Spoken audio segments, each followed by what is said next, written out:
మొన్న మామిడి రైతులు, మొన్న పొగాకు, నిన్న టమాటా, ఈరోజు ఉల్లి రైతులు.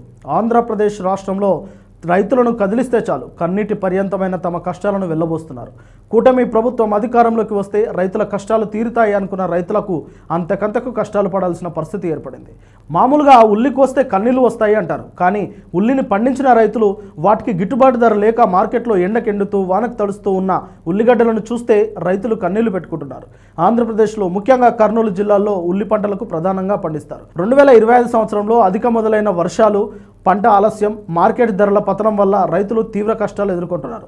ప్రస్తుతం మార్కెట్ ధరలు క్వింటాల్కు 200 నుంచి 400, అంటే 3 రూపాయలకే కేజీ పలుకుతుంది. అంటే ఎంత దారుణమో అర్థం చేసుకోవచ్చు. అంతకుముందు చూసాము, బంగారుపాలెంలో మామిడి రైతులకు గిట్టుబాటు ధర లేక ఎన్ని ఇబ్బందులు పడ్డారో. ఆ తర్వాత పొగాకు రైతులు గుంటూరు మార్కెట్ యార్డ్లో ఎన్ని బాధలు పడ్డారో సోషల్ మీడియాలతో పాటు మెయిన్ స్ట్రీమ్ మీడియాలో కూడా చూసాం. అలాగే గిట్టుబాటు లేక టమాటా రైతులు తమ పంటలను నడి రోడ్డు మీద పారబోసి మార్కెట్లో తొక్కిన సందర్భాలు చూసాం. ఇప్పుడు ఉల్లి రైతుల వంతు వచ్చింది. ఉల్లిని పండించిన రైతు గల్లాలో పైసలు కాదు, కళ్ళలో నీళ్లు నింపుకుంటున్నారు.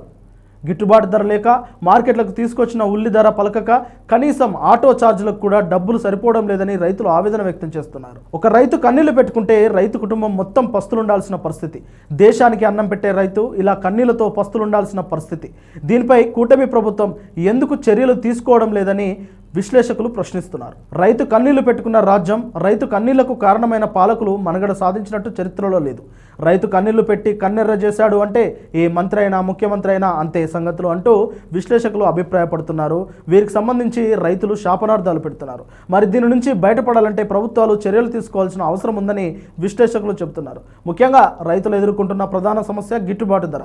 సంవత్సర కాలంలో ప్రతి పంటకు ఓ టైంలో గిట్టుబాటు ధరలు తగ్గుతూ ఉంటాయి. అలాంటి సమయంలో వారిని ఆదుకోవడానికి వారికి సరైన గోడౌన్లు ఏర్పాటు చేసి ఇవ్వాలి. ఉల్లి అనేది త్వరగా పాడయ్యే పంట కాదు కాబట్టి వారికి నిల్వ చేసుకునేందుకు గోడౌన్స్ వెసులుబాటు కల్పిస్తే వారి కష్టం సగం వరకు తీరుతుంది. అంతేకాకుండా వారి పంటను ప్రభుత్వమే కొనుగోలు చేయాలి.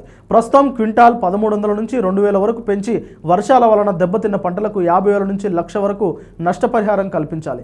కోల్డ్ స్టోరేజ్ల సామర్థ్యం పెంచాలి. ఈ చర్యలు చేస్తే రైతుల కష్టం 70 నుంచి 80% తీరిపోతాయి. కర్నూలు, కడపలో ఉల్లి ఎక్కువగా పండుతుంది కాబట్టి 28 నుంచి 30,000 హెక్టార్లలో ఈసారి పండిందని తెలుస్తుంది. ఎకరానికి 50 నుంచి 60 క్వింటాల ఉల్లి పండుతుంది. ఈ లెక్కన చూసుకున్న 500 నుంచి 1000 కోట్లు రిలీజ్ చేస్తే రైతుల కష్టాలు పోతాయి. అందులో పంట కొనుగోలు పేమెంట్లు 300 నుంచి 500 కోట్లు, నష్టపరిహారం 200 నుంచి 300 కోట్లు, సబ్సిడీలు, గోదాముల నిర్మాణం కోసం 100 నుంచి 150 కోట్లు, ఇతర ఇన్సూరెన్స్లు 50 నుంచి 100 కోట్ల వరకు అవసరం ఉంటుంది. కేవలం ఉల్లి రైతులకు మాత్రమే ఈ లెక్క. అయితే ఇంత డబ్బు ప్రభుత్వం ఎలా వెసులుబాటు కల్పిస్తుంది అంటే, ప్రభుత్వ భూములను అమ్మేస్తే ప్రజలను ఆదుకుంటాము అని చెప్పిన ప్రభుత్వం ప్రజలను ఆదుకోవాలని అంటున్నారు. అమరావతి రాజధాని నిర్మాణం కోసం రైతుల దగ్గర భూములను తీసుకొని తక్కువ డబ్బులకే ఇతర కంపెనీలకు కట్టబెడుతున్న ప్రభుత్వం ప్రజల కోసం, ముఖ్యంగా రైతుల కోసం చర్యలు తీసుకోవాలని సూచిస్తున్నారు. అంతేకాకుండా దేశంలోనే అధిక సంపన్న సీఎం అంటూ చెప్పుకుంటున్న వారు ప్రజల కోసం నిలబడాలని, అవసరమైతే సొంత డబ్బులు ఖర్చు పెట్టాలని విశ్లేషకులు అంటున్నారు. ప్రస్తుతం రైతుల సమస్యలపై కూటమి తీరును వైసీపీ ఖండించింది. రైతులకు న్యాయం చేయాలని, లేదంటే రాష్ట్ర వ్యాప్తంగా నిరసనలు చేస్తామంటూ చెబుతున్నారు.